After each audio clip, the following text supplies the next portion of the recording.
Coming up on today's show, our word for the week this week is cherry. As well, we're going to be looking at Timmy's top 5 yoga poses.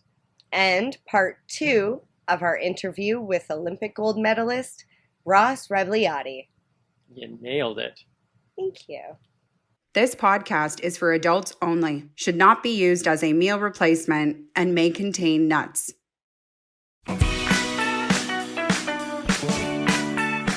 Hey everybody, and welcome back to another episode of the Noobie and The Doobie. My name is Timmy. I am the Noobie. Marijane, I am the Doobie. Today we are celebrating Yoga Day. That's right. I feel like Y-O-G-A. Oh, I like that. That's cute. Do that again. Really? Yeah. Y-O-G-A. Well, it's kind of like a W. Put those arms up. I don't. Loud and proud. Look.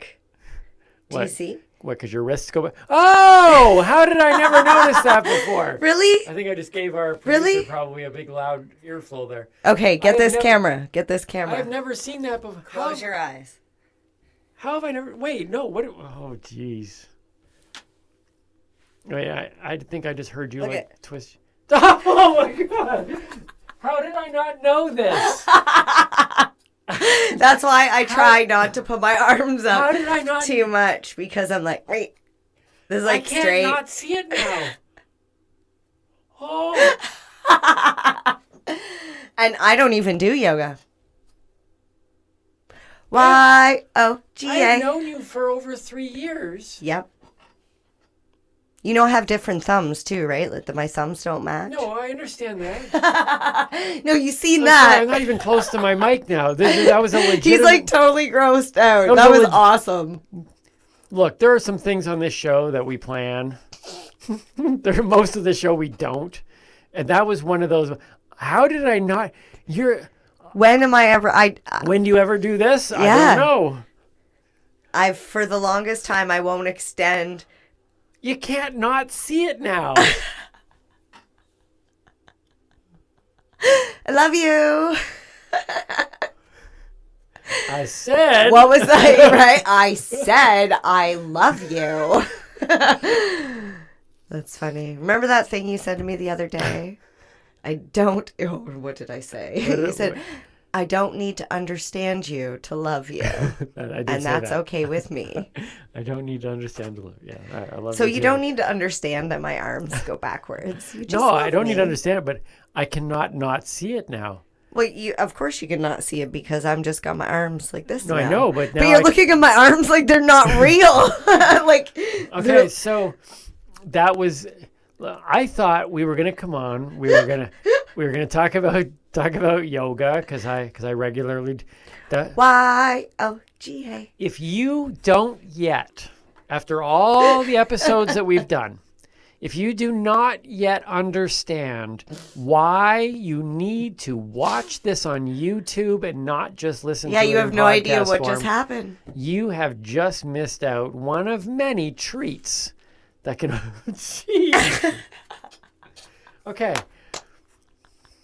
All right. So, guaranteed, if this doesn't alone let our YouTube views on this video go up with people going, what just happened? What did she do? Go check that out. Are you done? Do you have any other morphines that you need to do? I'm good. Okay. Yeah. Now, I'll save those for another 5 years from now. Some people right now are going to think that this transition is going to somehow disprove my statement that we didn't plan what just happened. Because what are you going to say? Well, I'm about to talk about extreme flexibility. I swear to you, I didn't know that was going to happen. When we sat down, that's not flexibility. That's like disjointness. So she said she was going to. What would you say you were? I wanted to do a headstand. She said she was going to do a headstand on the chair. We were talking about how we were going to make that happen here, and then we got counted in 5, 4, 3, 2, 1. She goes, "Look what I can do!" Oh no, that's not what we had planned. Look what I can do. Okay, so like Stewart. Look, what's his voice? I can't do it. Look what I can do.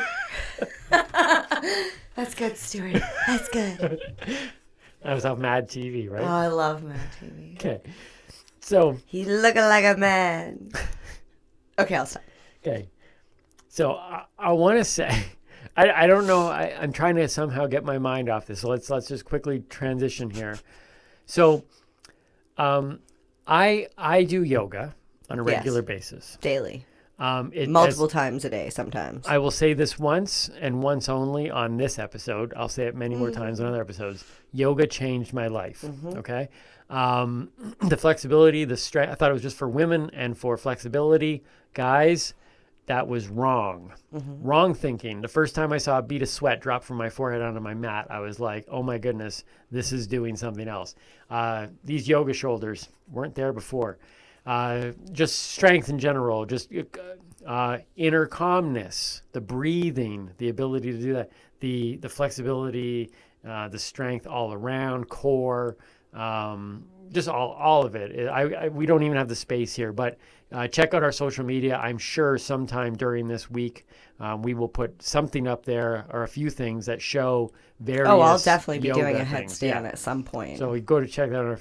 But what I wanted to bring to the table on this one is the fact that I do what's called GiJoe yoga. Well, it's what I called GiJoe yoga because I was the one who named it. GiJoe. I have my G.I. Joe set up. I have all my G.I. Joes. It was like one of my few prized collection pieces.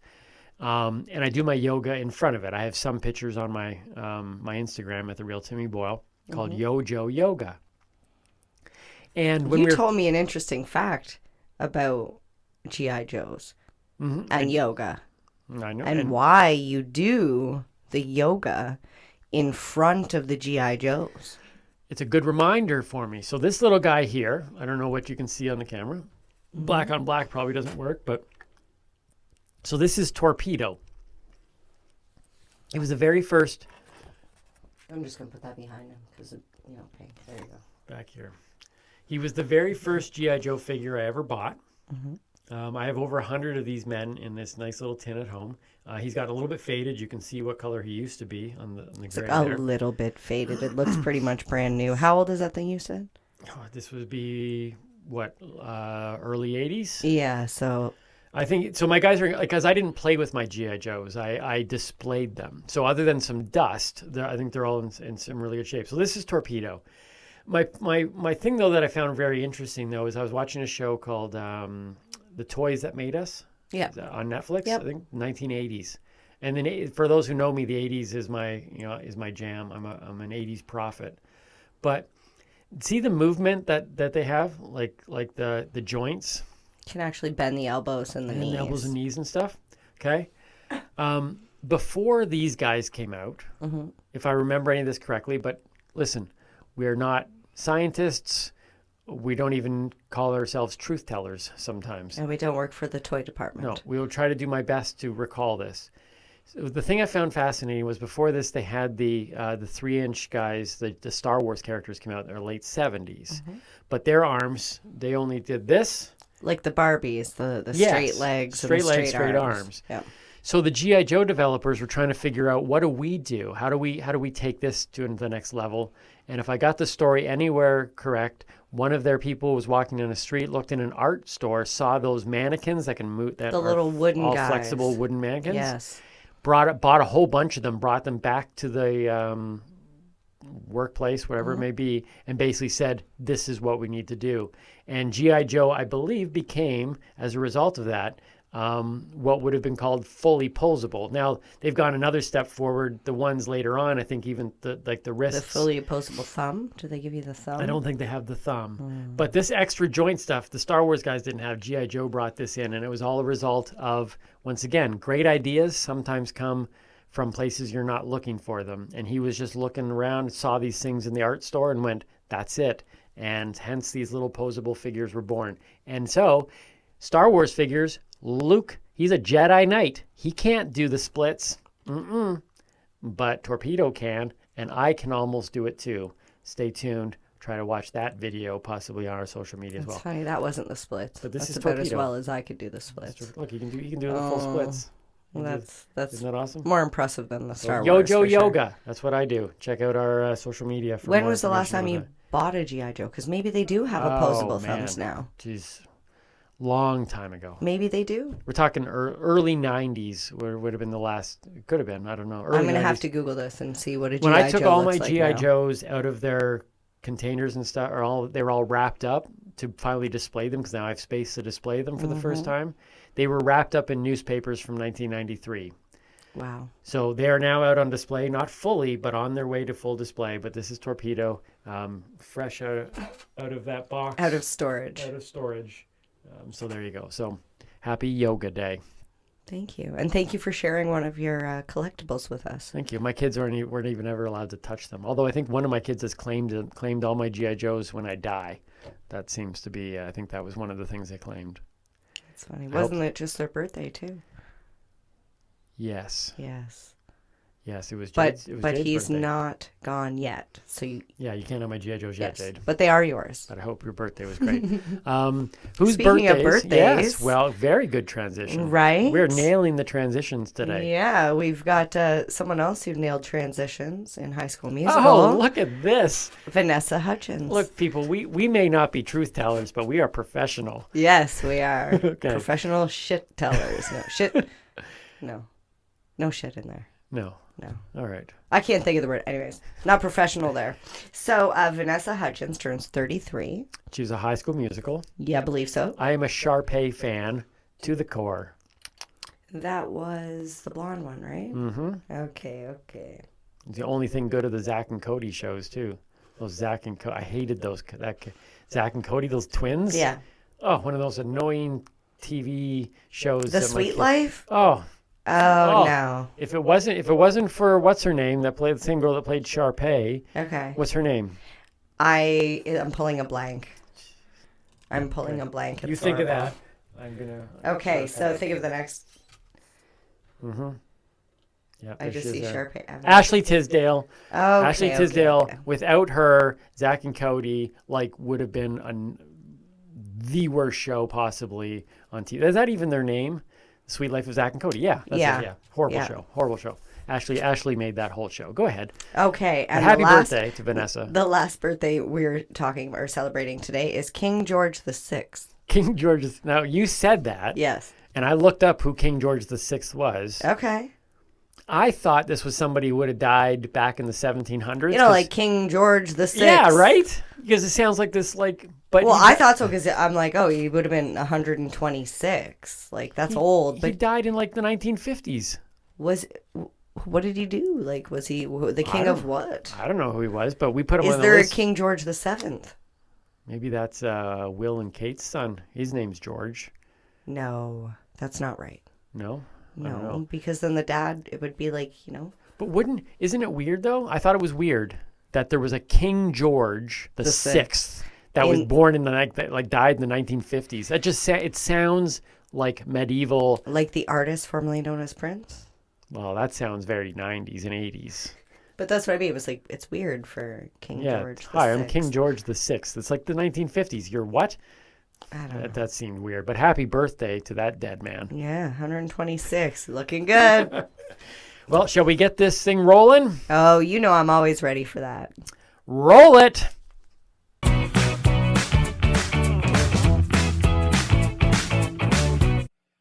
Well, it is time for yet another word of the week. Mary Jane, what is the word? The word is the word. That was a song, right? It's the bird. Oh, the bird is the word. Bird. How did you not know that? Well, everybody knows about the bird, yeah. No, I messed up the words. Moving on. What is the bird, Mary Jane? The word is cherry, or also known as the heater. The heater. The heater. Give him the heater, Ricky. No, you don't Do you know want what that the movie's heater. from? Trailer Park Boys? She lives off of... The only Ricky I know is from Trailer Park Boys. She lives off of the thing of play me a little bit of a song or do a quote from a movie, and always is like, what's that from? And I never, ever know. And then she's always like, oh, how can you not know? And then it's a big, long, week-long battle. Anyways, I'm throwing it out here on the show. Give him the heater, Ricky. Trailer Park Boys. No. That is the only from Major Ricky. League, one of the best baseball movies ever. Charlie Sheen, and the manager yells out, "Throw him the heater, Ricky." Okay, well, this is a different heater. Okay, but You don't want to this catch this heater. I always what I'm enjoying too is word of the week now. Is going into this every once in a while. There's like, this is the word of the week, which is also known as this word, which is also known as this word, which is sometimes known as this word. Well, we could call it the cherry. Oh yeah, yep. But then you'd be like, some people call it the heater. Okay, so it's 2 words. Yes. Well, it's bonus it's episode. The same thing. Bonus it's like episode. potato. Okay, so I'm assuming there's a reason why it's called both the cherry and the heater. There must be a connection here. Yes. Okay, so it's the red hot glowing bowl on the bong or the red hot end of the joint. So it's called the cherry most of the time because it looks like a cherry. It's red. Yep. It's round because it's either in the bowl or it's on the joint. They also call it the heater because it's hot. Makes perfect sense. Right? So I always say the rule of thumb, if it's red, it's not dead. Okay? Like this record circle right there. If it's red, it's not dead. We're still going. How many times have we recorded when that circle wasn't there and then wondered what went wrong? You know, the best is when we go over and hit stop and it's actually recording. You're like, oh. Funny in hindsight, not when it happened. Mm-hmm. So yeah, if it's still red, it's not dead, keep smoking. Okay. This also is the #1 reason why you should not consume cannabis while in a moving vehicle. Okay? Okay. Don't smoke and drive. #1 reason. I feel like I should have another rhyme here. Like, don't drop the heater in your cedar. That's a good one, actually. Right? Don't drop the heater in your cedar. Oh, how about this? If you drop the cherry, it's going to be scary. Oh, I like both those. Because it is. Like, right. you just don't do it. This is more than word of the week. This is like literally like... Life lesson. Life lessons from MJ. Yeah. Literally. And it's illegal. Hello. Reason #1 right there. I love how that was... Yeah. Okay, what was it though? Don't drop the heater in your cedar. Yep. And what was the other one? If you drop the cherry, it's going to be scary. Drop the scary, yeah. Drop the cherry is going to be scary. You're already tongue-tied. I'm actually just surprised that this segment is already done. We're done. We ended. Those are 2 good phrases to end it on. It is. Yeah. There was your words of the week.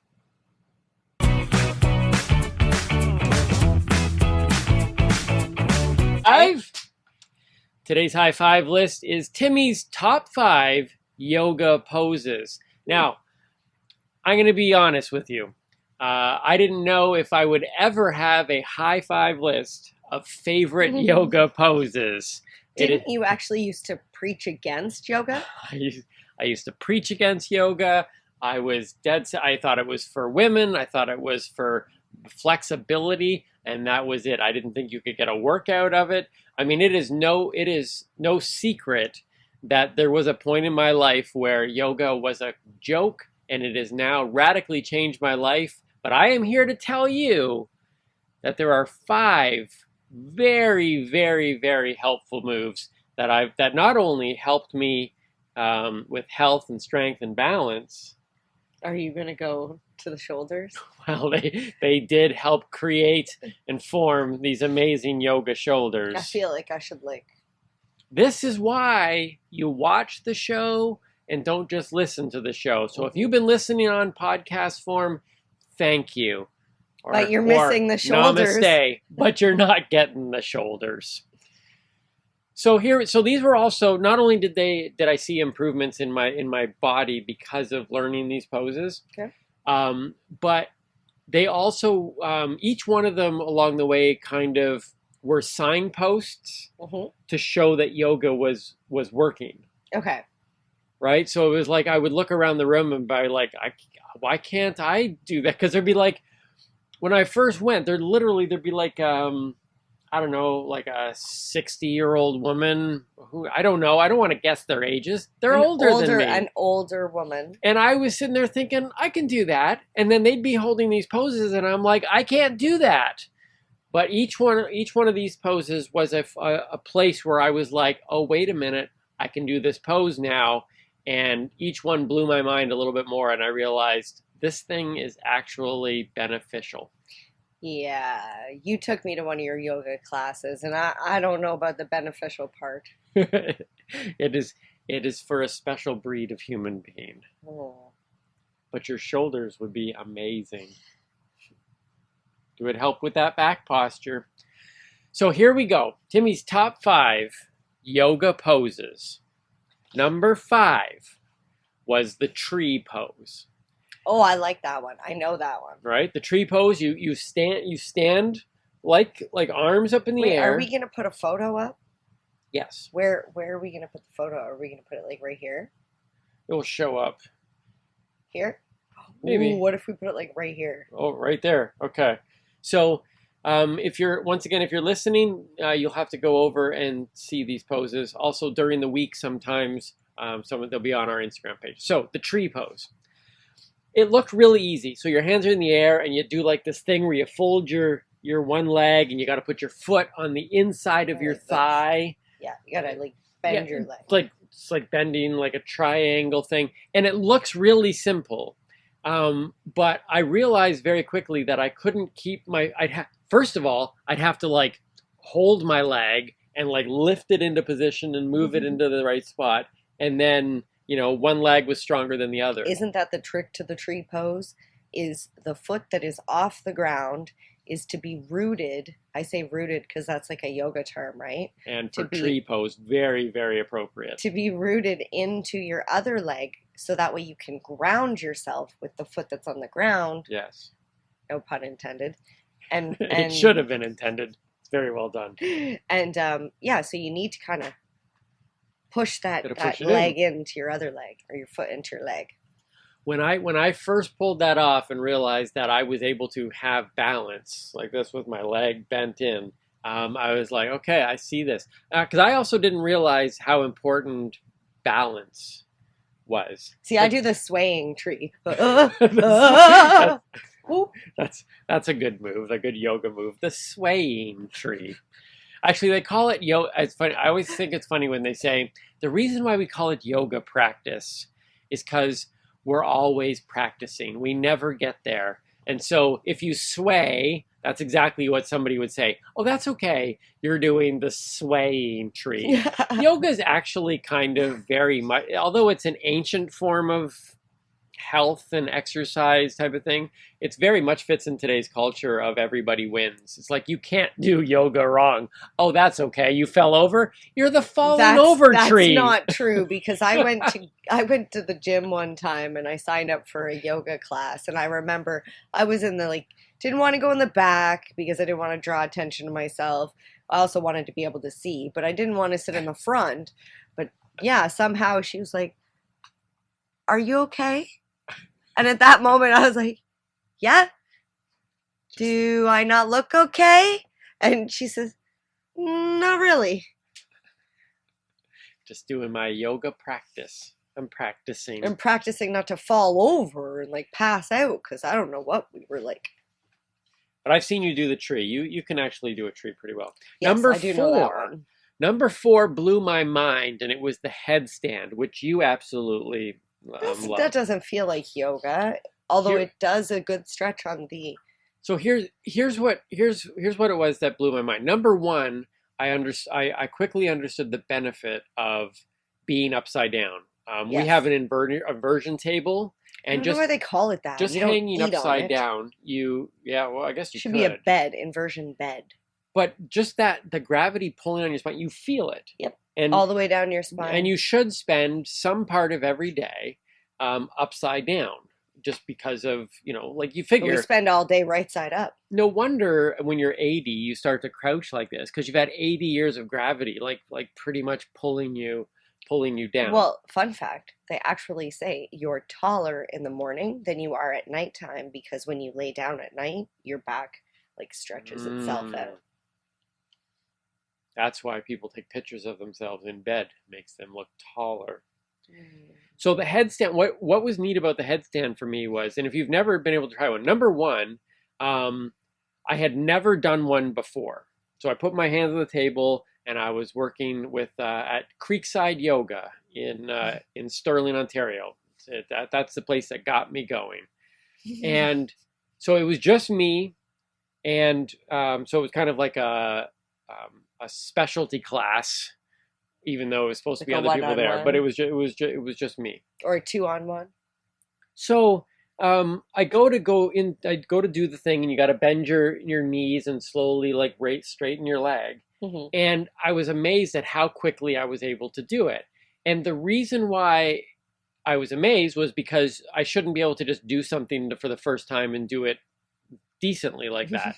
But then I realized how important the core workout was in holding yourself up in that position. And I had already spent at that point like 2 years of doing regular yoga classes.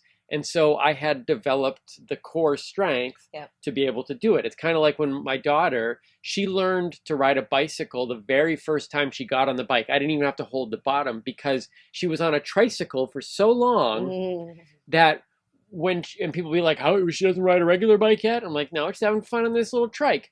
That by the time she had got on a bike, she had, she was older than most kids that try to buy a bike, but by then she'd already developed the motor skills and the balance and all that stuff. So by the time she got on the bike, I think sometimes we throw people into things way too early. And so we're like, oh, there's a learning curve. It's like, well, maybe there's no learning curve. Maybe you just put people into things way too quickly, because she picked it up like that because her body had developed. I don't know. I know what child you're talking about. I think it was just she was having too much fun and going way too fast, that there was no not riding the bike. It was just... She might have just been a really quick learner. But that's what the headstand thing was. I realized that at that time, I realized I had developed some sort of core strength. Number 3 on Timmy's top 5 yoga moves is the cow-facing legs. So the cow-facing legs, photo. I'm all confused because... Yeah, I don't get to see this photo, but is it like a cow facing a pair of legs? Well, you've got your knees like this, or like this. Let's do it like, well, you can see. So they'll see the picture, but yes. I'm doing this for your own benefit. Okay. But, so it's like this. Your knees are like this. Oh, no, I'm looking at the photo. Stacked on top. Okay. So look at the photo. Okay. So the knees are stacked on top of each other. And then you fold over and touch, well, in my case, I touch my chin to my knees. I did not know the importance of your hips. Sounds painful. I think it's cow facing because it's like, it looks like carrying a cow's face. Anyways. It's not a leg facing cow? No. I mean, that might be the name of another. Believe me, the names that these things, and this isn't even the official name. It's probably called the Yaksui Salami thing. I don't know what the official name is, but the cow facing leg was the best English translation they could come up with. But I didn't realize the importance of hips. Now, as a man, you are always raised up for things like, you want to, yoga shoulders, muscles. You see how many guys like spend their entire life so that their chest they bulk and their up the arms, top and right? then the bottom with the little... And some of that is health related. A lot of it is this aesthetics, okay? It's like, I look good. I want to be able to take my shirt off at the beach. Mm-hmm. That's the thing. At some point... that sort of muscle definition is no longer serves a purpose of health, except for the fact that when you get down to about 12% body fat, that's when the six-pack starts to pop. And as much as you might go, well, that's just for aesthetics. I mean, when you get down to low body fat, it's a healthy place. Yeah, but we don't need to add more muscle to that percentage of body fat. Very true. So I started to realize that there are days now where it's like, if I had the choice to do weights or stretch out my hips, I stretch out my hips every single time. It's an amazing feeling, and you would be amazed when you first start to try to do a move like this one. You go, wow, I didn't even know that my hips were in that bad a shape. And then you realize how important hips are for moving around and walking. Well, it's flexibility, right? Like if your hips, like you're like, oh, I'm going to choose my hips over my arms. But if you don't flex your hips, you're not going to be able to walk. Therefore, you're not going to be able to do anything, let alone work on your arms. Don't underestimate the power of the hips. Number two. The hips don't lie. My hips do not lie. Number two on my list of top 5 yoga moves is the half pigeon. Now the half pigeon, as you can see, is it's another hip opening thing, but with your leg kind of bent 45 right in front and leaning your entire body over. Where are they looking here? Is this where it is? The picture? Because that's where you're describing, you're like doing the hand things, but if the box is there. Well, I can move the box up here if I want to. That's what. But you can put it right here. Right now, just so you all know, she is looking at this screen, but don't worry about it. I'm going to hold the box. That's fine. You can. Okay, so you will hold the box there. So you might need to hold it bigger for people to actually be able to see the image. So on this one here, though, I remember looking around the room going, like, I could barely like move 45-degree angle. And the more I did it, the more I got to the point where I could actually put my chest to the ground, and it feels incredible. I'm telling you, all of these moves, you go, I can't. Maybe some of you are like, that's an easy move, but it's probably because you've been doing it for a long time. But some of these moves, you're like, I could never do that. Every single one of these moves, at one point, I was like, I cannot do that, and it hurt, and it was like, there's no way I can get down that low, never ever. And then eventually I could, and it's a good lesson in life. Just right the first couple times you try something, it's so important not to give up. I've done yoga with Timmy a couple times, and I'm not ashamed to say that I've cried multiple times because it was really hard. And for some reason, being in the silence of the difficult pose and the strain and trying to stay strong gets in your brain, and I find myself standing there thinking, this is like life. Life is going to throw difficult things at you, and you're going to have to be strong and stand there and not give up. And next thing I know, the tears are just rolling. I'm like, how much longer do we have? You're like, it's only been 3 minutes. Wait, does yoga counteract the effects of cannabis on you? Because you talk about how cannabis, your mind's always spinning. Mm-hmm. Does yoga counteract that? No. See, okay. Does it bring out something else? My mind spins all the time, but when I'm forced to stop, like with yoga, I'm forced to stop and be sedentary. And it leaves me with, now I'm forced to focus on this, whereas most of the time I focus on this. So if I'm focusing on this, I'm not focusing on this. And when I'm forced to focus in here, then it creates things like, what did I start talking about last time we finished yoga? Trauma from past. Right, and I was like, why? It was like 25 minutes, half an hour of yoga. See? It's weird therapy, but it's good for a stretch. Well, I've heard similar things about cannabis, though, that cannabis doesn't, it's not an escape, because people talk about how people use these things to escape life. Mm-hmm, mm-hmm. That in fact, if anything, it reveals things that you don't want to be revealed. That it actually allows you to enter. I'm not saying it's negative either, though. Like no, none of this it's not negative. Yeah. Well, I just didn't want anyone to misconstrue. Like, yes, I cried when I do yoga and whatever, but like, that's what I feel like is a part of healing as well. Like in life and in our journeys, things happen to us. It happens to all of us. And a lot of times we push it aside. We didn't realize that it affected us as much as it did. And then something happens and it comes back. And now you're left to deal with all of whatever emotion is left. So I'm not saying it's negative. It was just something that I really feel the pain. It's the pain in my body that I'm literally, like Timmy says, the hips, I'm bent over and my lower back is hurting. And I'm thinking about the fact that I'm young and I shouldn't feel this sore. And why have I done this to myself? And now I'm hard on myself. And then it it turns into a whole therapy session that I can't even.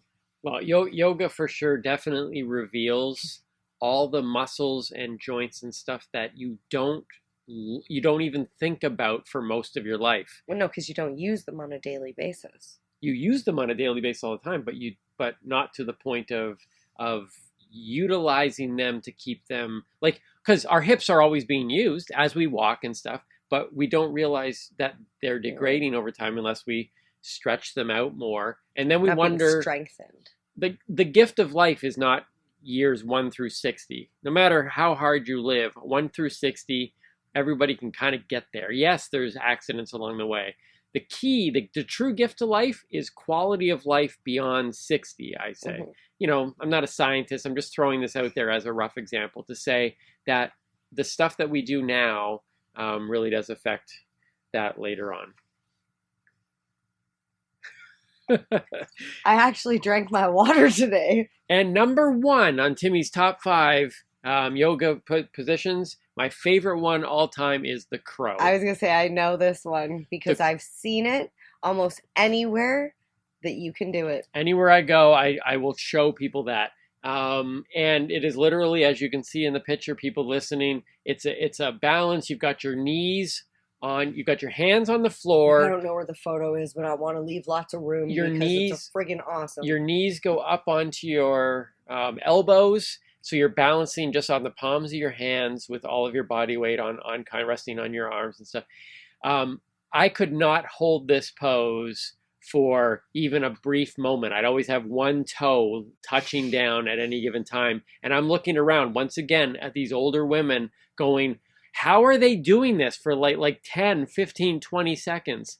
And I was ready to give up the pose until one day my held it for like 3 seconds. And I remember, I think I cried that day. I'm like, oh, and then I did a 10 count one day. And that was just, that was actually the moment that I started to like preach for yoga and say, this has radically changed my life.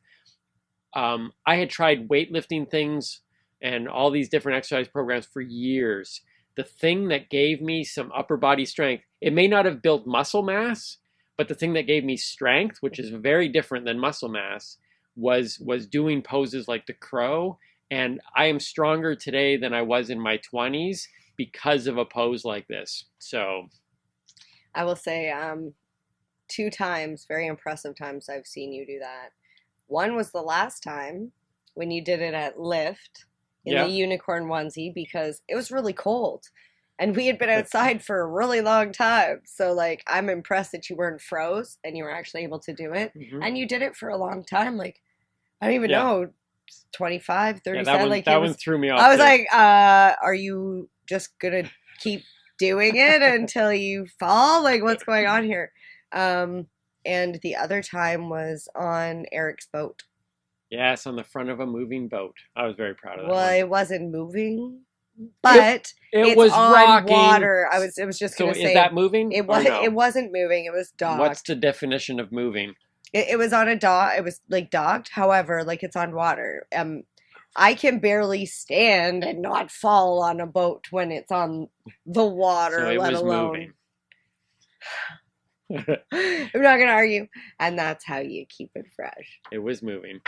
Those are my top 5 yoga moves. I suggest that you all begin to try those. And believe me, hang in there and you'll find incredible benefits. Or don't hang in there and fall, but you'll still benefit. You'll be the falling tree. That's funny. Namaste. Namaste here.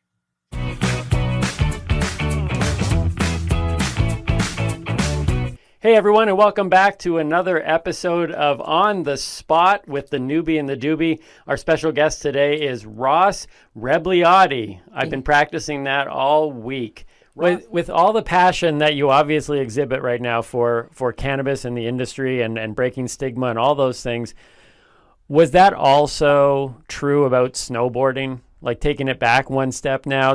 Was that an all-consuming thing for you as well? Well, it was. I ski raced until I was 15. Okay. I started snowboarding when I was 15, the same year I stopped skiing, obviously. And that was 1987. in 1987, you weren't allowed to snowboard in Canada. Really? Yeah. Huh. What do? There was no snowboard shops in Canada. There were no snowboard magazines. There was nothing. If you wanted to go snowboarding, you had to go to France, right? Basically, my friends went down to Oregon that summer of 87, around maybe it was summer of 86. Came back with snowboards from Oregon. And my friend from France who moved to Vancouver, where I was growing up, had a snowboard from France. And all of a sudden, my friends all had snowboards, and I got one. We started just snowboarding and like hiking up Cypress Bowl before it opened, and snowboarding on, or the local parks in Vancouver. Eventually, my dad would drive us down to Washington to Mount Baker, where they were already allowing snowboarding. But it wasn't until '88 that we were allowed to snowboard in Canada and in British Columbia. So there was snowboard prohibition. And then, so when we came, I was like the first person literally to go up the chairlift on Blackcomb. And at the time, Whistler didn't allow snowboarding. Just Blackcomb did. They weren't owned by the same people as they are today. And so opening day, 1988, I was like practically first in line out of everybody. And it wasn't like the mayhem that it is today on opening day. But I was literally like the first guy up Blackcomb on a snowboard. And there was so much discrimination by skiers. They hated us so much. We were like the skateboarders that somehow like tricked everybody to let them on the, and we were getting dissed. Like people were yelling at us off the chairlift. And, as a 15-year-old, it was great. Why would there be so much hate? Because they said are a certain brand, right? It's like, listen, there's right-wing skiers all over the place, just like there is in any aspect of society, right? Wow. And so snowboarding was like the new like enemy, right? It was like the big, they're dangerous, like fear them. You must be afraid of snowboarders because they're just gonna come out of left field and take you out. But yeah, they did. They would take you out, but the skiers would take each other out. It wasn't a different phenomenon. It was just like, oh, it was a snowboarder, right? And then they're like, oh, they're wrecking the groomies. And, the next thing you know, they're building half pipes and snowboard parks, right? And like the mountains, literally at the time, if you look back in history, there was a huge recession, right? The stock market crashed. Ski resorts were going bankrupt. They had no choice but to do something to boost their ticket sales, right? Same thing happened to the Olympics. That's why in '94 they said we were going, because the kids weren't watching the bobsled, right? They didn't want to watch the cross-country skiing or any whatever, legacy sports. They wanted, and so the Olympics had to figure out, we needed snowboarding. And the same thing now with Sha'Carri happened. She doesn't get to compete. Millions of dollars were lost on TV rights in that race that she was going to do, and the bonuses and all trickles down the line just because of the THC. So now they're reviewing the THC because like a big ticket event got affected, and the bottom line got affected. And so now all of a sudden they're reviewing, which is great. I don't really care why they're reviewing it. Yep. Get it off the list. It's not supposed to be there. It's only there because of prohibition, racism, discrimination, corporate, interests, and nothing to do with keeping a level playing field, and nothing to do with the spirit of sport. Let's just get into that for a second. The IOC supports, like just as an example, LGBTQ right across the board. Okay, not all countries are behind that. The Olympics does it anyways, right? Because it's the right thing to do. It's the same thing. It's exactly the same thing here. With CBD and THC, it shouldn't be there. It doesn't matter if some countries aren't legal. It's the right thing to do. Get it off the list. Agreed. So I was talking to a friend a little while ago, and I have developed now friends on both sides of the spectrum. Obviously, most of my life was people who if they thought they knew anything about cannabis, they were. Turns out they were wrong, but. I was talking to someone recently about the cannabis and I guess performance enhancement, and obviously you're fully in that, understanding that world. my assumption growing up was clearly it can't be, because it should have a negative effect. It should make you lazy, like the guy sitting in his couch with chips on his stomach watching video games all day. That's the perception of what it should do to you. But then the other side of it, when I was talking to this friend of mine, was, well, what if you needed cannabis because you couldn't perform on that stage because you got so anxious? So it actually kept the anxiousness down, therefore enhancing your ability to perform. Is that performance enhancement? How do you see cannabis in this world? Is it enhance at all? Not enhance? Just what is your perspective on when people bring that whole issue up? Okay, it's all of the above, but just the last thing you said, the cannabis isn't conducive to being on stage. It's not conducive to having cameras in your face or being around people you're not comfortable with. It's just like doing acid.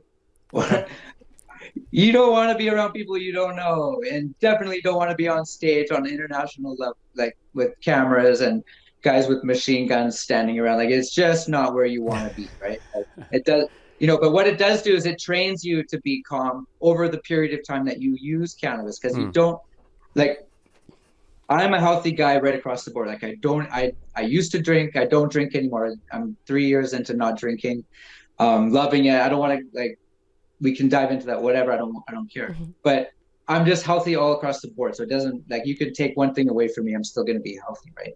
But the thing is about, I lost my train of thought. What was I talking about? This is performance enhancement. Cannabis is not conducive to cannabis. Not conducive to crowds. So, as a cannabis user, right? I like use cannabis on a regular basis. I have since I was around 20, and I've learned that it can be part of a healthy lifestyle for me. And I've learned in situations while I'm on cannabis that it helps me in so many different ways, especially with my family and my wife and my relationships with other people. It gives me pause instead of like quickly saying something, like having a sharp tongue, or, and it gives me a chance to reflect on things, like when I'm rolling a joint and when I'm smoking a joint. It gives me that opportunity to reflect, and it's introspective. Like, I like to say, cannabis introduces you to yourself, right? As an athlete, you often hear how much of a head game it is. It's such a head game. It's all head game. Everyone has the best snowboard, the best skis, the best bobsled. Right. The gear is hardly the issue anymore, right? It's all upstairs. And, of course, you need the right coaching and a huge amount of support. So there's a lot that goes into it, to be honest. But it is really about, even if you have the best support group, if you're not feeling confident upstairs. And so here's the thing. Our body has an endocannabinoid system. It's like practically the biggest, like, organism in our body. It's like number 2 besides the skin, I think. Prohibition has caused us to be cannabinoid deficient, okay? It's like being vitamin B12 deficient. It's not an excuse to be deficient in cannabinoids just because of prohibition. Our body needs this stuff, right? And mother's milk is super high in cannabinoids, but it's not, it's that's why babies are so, like, satisfied after feeding. Mm-hmm. Now that we have legalization in Canada, our bodies are legally allowed to run at their optimal level, right? So before prohibition, I would have argued, yes, it's performance enhancing for so many different reasons, okay? But now, because of prohibition ending and legalization and our understanding of our endocannabinoid system, having it topped off with cannabinoids just allows us to run at the level we're supposed to run at. And by the way, they figured out when your cannabinoid system is topped up, every single cell in your body does twice as much as it does without that. Wow. Twice as much. And that's everything that your cells do, not just your skin cells or your hair or your fingernail cells. Like, your whole entire body, your whole thing is working, not just twice as much, but they're doing twice as many things. So it's an incredible, like, exponential amount that your body does for you. So when we talk about performance enhancing in the traditional sense of the word, you're like, okay, I'm going to smoke a joint, I can run faster, that sort of thing. I don't know. No one's really like done that test. I'd be willing to like do tests like that, and see how it turns out. But I would argue that somebody who uses cannabis is going to have a much more even keel, is going to show up to training much more regular, and is going to perform at a better, optimal. Is going to perform optimally at those training sessions. And at the end of the day, after years and years of training, all this positivity and the extra days of training on the rainy days and the cold mornings, and the late nights and being away from your family, and somehow being able to handle all of that upstairs without intoxicating yourself, in a negative way, and that whole lifestyle that goes with it, lends itself to being healthier and performing at a higher level. And so you can see it from lots of different angles. Right. It all depends. Like people interpret, like in law and in politics, people interpret the same thing like a million different ways. Mm-hmm. See, I'm glad you brought up the endocannabinoid system, because that's I'm all about teaching and the education, and I like to put things in terms that other people can understand, because like everybody has a car, right? We all have cars or vehicles or whatever. We know to check the oil. We know to, the windshield washer fluid, the coolant, the gas, keep all that stuff done. But did you know that there's a little fuse panel in there, and there's like little fuses, and they all have different numbers, and a lot of people don't know that. But they also don't know that, like you said, we have all these endocannabinoid receptors, and although we're feeding ourselves milk or dairy or cheese, all the stuff, the meat, all your vitamins, but you're not getting the proper cannabinoids. So that's why when Ross is saying, yeah, we're just getting what we need to be in this state of homeostasis, in the best state that we could possibly be in. And that will eventually help you perform better. And guess what? When they made weed illegal, whatever it was, 80 years ago, that was like the birth of Big Pharma. Yep. Yep. Because cannabis oil was the base of almost every single medicine. Yep. THC tincture. On the planet was the base. And then they would add other herbs and things to that to augment it, to do different things, right? But the base was cannabis. And then all this issues that we're having with ADHD, anxiety, stress, depression, these are all symptoms of having a deficient cannabinoid system. And the big pharma has capitalized on lobbying the US government to keep it that way, for one thing, so that they can sell people their synthetic drugs. I mean, the opioid crisis is a perfect example. No one's talking about the cannabinoid crisis because they want you to be on those antidepressants, right? Yep. But the opioid crisis, it doesn't affect me and you, so we don't give a shit. And who cares what the drug addicts do? And and they're just continuing to pump, regions of the country. Like Tennessee, for example, I think there's like 30 million people that live in Tennessee, or less, or no, 7 million people live in the whole state of Tennessee, and something like 180 million codeine pills or whatever had gone into that state in the year before. Wow. Yeah, that's crazy. For only that 7 million people, it's like 100 pills per person per month or something like that. Well, see, Dr. William Courtney, doctor in the cannabis industry, or cannabis user as a doctor, however you want to put it, he believes that cannabis is not just a vitamin, but it's a vegetable, and actually juices the cannabis plant and drinks it every day. Like not blends, but juices with the wheatgrass juicer. It's disgusting. I've tried it, but super healthy. And like you're saying, to get a really big boost of cannabinoids, and we're trying to make up for how many years. Like my mother was deficient, her mother was deficient, and it's just been bred into us. And I've got just what I smoke, so. Yeah, well, it's a generational thing, because we do have to deal with the stigmas and things like that, to move forward. And we also need the numbers that we weren't allowed to gather, before. And once cannabis has been legal for a certain amount of time, they'll have the hospital visits that are related. They'll have the car accidents that are related. They'll have the various deaths everyone knows there's never been death like due to cannabis like on its own. But they'll have these numbers. Yeah. And before they have these numbers, of course, we have these child-proof lids, and you can't have like a picture that a kid's gonna like all of a sudden decide to smoke weed. There's no vodka bottle with a child-proof cap on it. Advil 72 bottle does not come with a childproof thing. I can open it with one finger. And I called to ask them why this was so.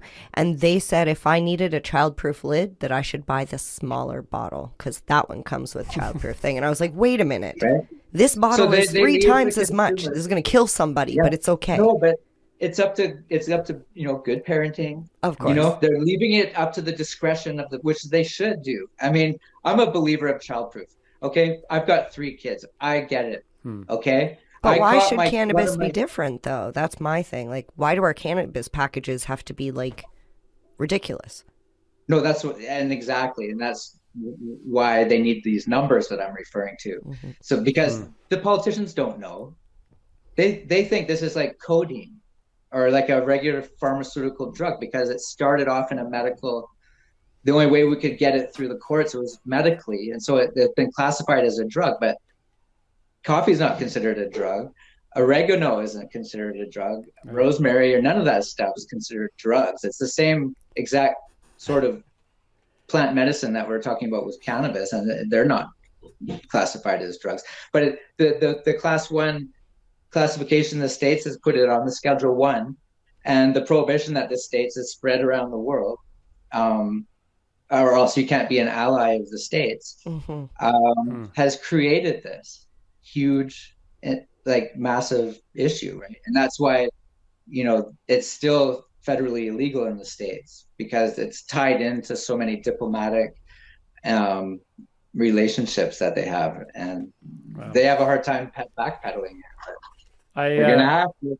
I really appreciate just as you walk through the cannabinoid system, and it's one of those things, as I've been on this learning journey, it's been amazing of how much stuff wasn't told to me. And when you talk about that, it makes sense to me. And I've learned a ton as MJ talks about that thing. And it makes me think about, like, I'm anti pharma, whatever you want to call it. Like, there used to be a time when I would pop a Tylenol every single day because I get these stress headaches.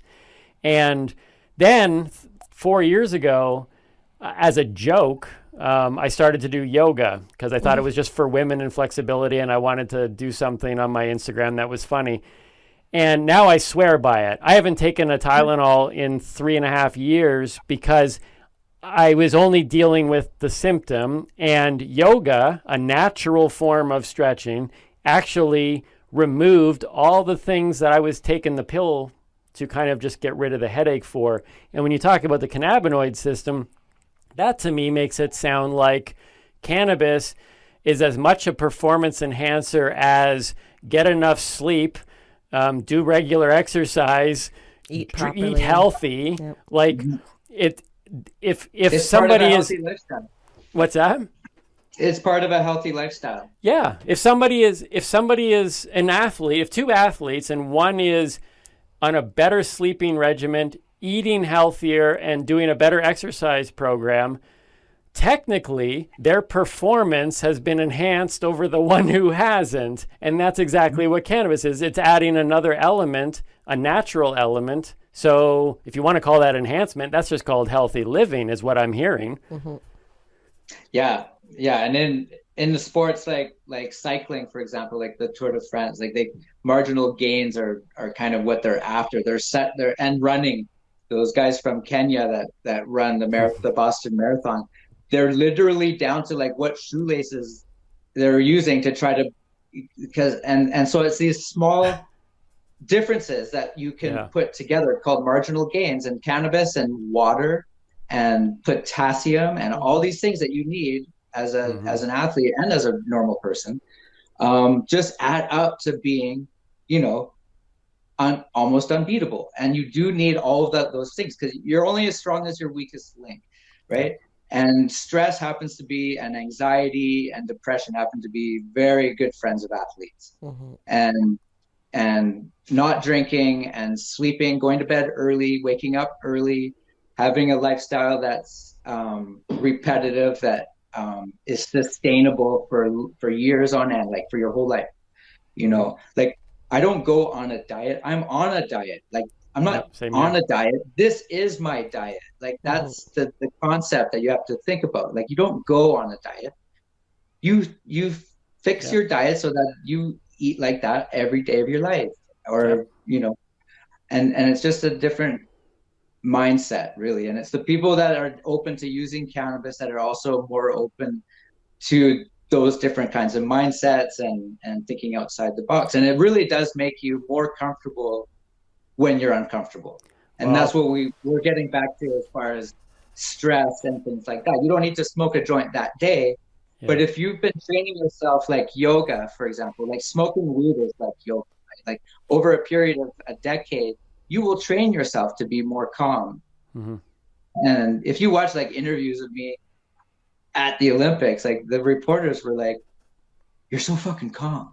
And I'm like, I know, but I'm all torn up inside. Like you wouldn't believe what it was like being in jail. But yeah. Wow. Well, I can tell you, quite frankly, I could probably say, look, the biggest win that you've had is I might walk out of this room and smoke a joint now because I'm healthy in all other areas of my life. And now I'm like, did Ross Gold just convince me to go smoke another joint? Well, listen, if you do that, just remember dosing is everything. Like you match it to your tolerance. Yeah. Instead of having like a big puff, have a teeny tiny little hoot and flick that joint as far away from you as possible. Well, it is that time again. Time for a smoke? No, unfortunately, it's time for us to say goodbye. Oh, well, thanks for joining us today. Please take a moment to join us on our Patreon page. Become a patron. If you've been enjoying anything that we're doing, a little bit of money monthly can go in there to help us continue to do the things that we're doing, go the places we want to go, and continue to grow this show. As well, you'll have access to full interviews of the people that we have interviewed, hence they're called interviews. Those will be available there because you only see clips on these episodes. As well, there'll be other extras and stuff available there too. So go to our Patreon at the Noobie and The Doobie and help support what we're doing here. And you can also connect with us on social media, Facebook and Instagram at the Noobie and The Doobie. And of course, be sure to subscribe on our YouTube channel and as well your favorite podcatcher. Whether you want to watch us or listen to us, we always recommend watching based on things that you even saw in this episode. But go on to there at the Noobie and The Doobie. Push little bell notifications, whatever it may be, so you do not miss anything coming up. And while you're there, why not share with your family and friends, whether they're a newbie or a doobie? And on that note, with this, I close. Our podcast is a weekly podcast? I was getting there. I was being more dramatic. Okay. With this, I close. Our podcast is a weekly podcast. So we will see you next week. But until then, please remember. Stay lifted. And keep on laughing. Cheers. It's very loud.